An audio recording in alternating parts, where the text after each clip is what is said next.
Hello and welcome again. I'm going to be reviewing my Valve Index today. There have been some issues. As you see, I wear glasses. And yes, I already scratched my lenses.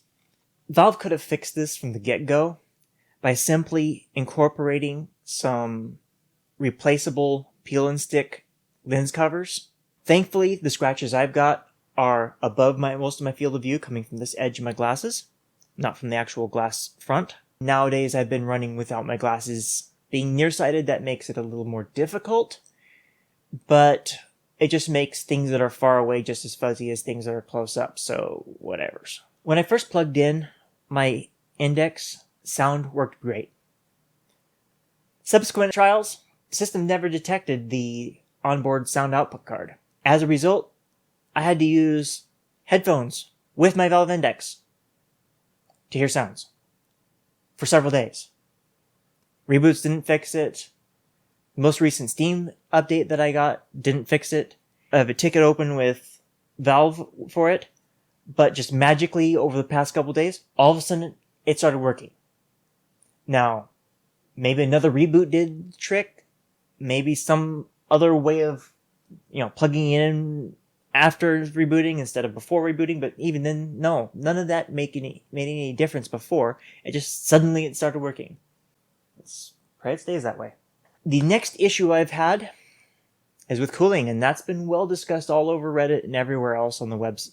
There's been several attempts to fix it, mostly with attempts to put fan systems in the frunk or replacing the entire frunk mechanism. You can find those videos and tutorials and images all over the web.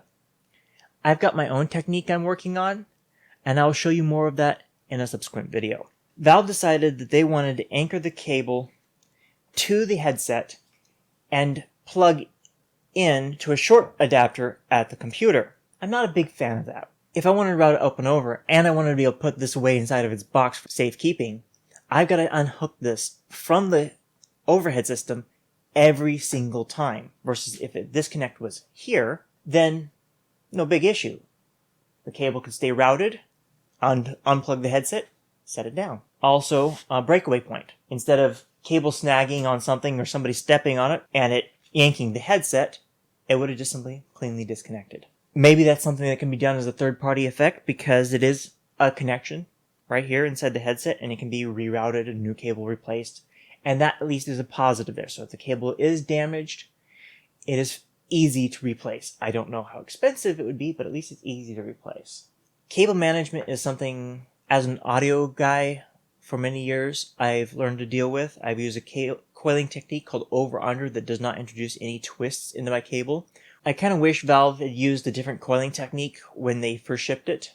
I use over-under, not continuous looping, because it provides less twist to the cable.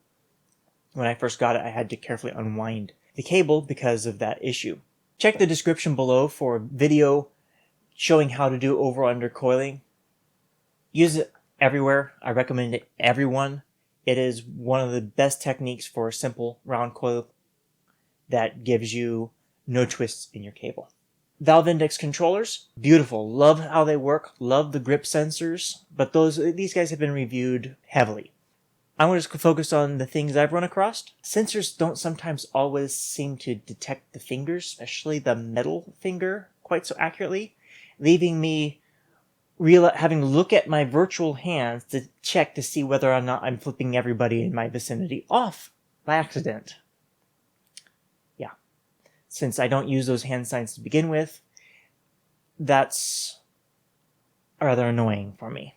Another issue is support in games. Now, admittedly, I have only played mostly free games. I haven't really gotten into the paid-for games. So my mileage may vary. What I found is that the games I've played don't have any controller remapping.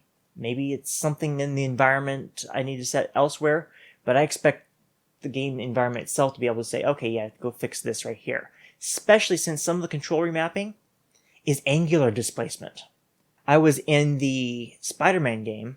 Not only did I have to web sling using a button I didn't expect, but the virtual hand, was 90 degrees to my real hand. That made it a real pain to try to figure out where to shoot things and really twist my wrist just to aim. Which leads me to some solutions.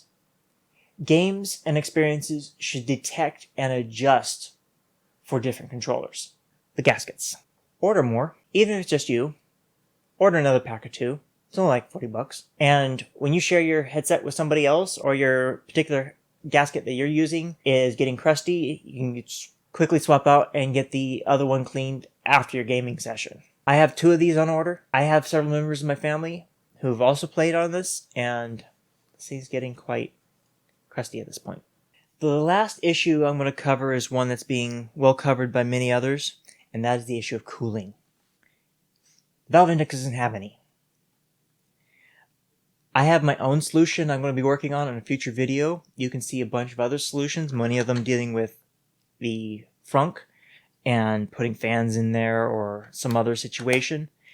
I've got a different take on the subject, and whether it succeeds or doesn't, you'll be seeing a video coming from me sometime soon demonstrating that. I've already got most of the supplies I need. Thank you for your time, and have fun.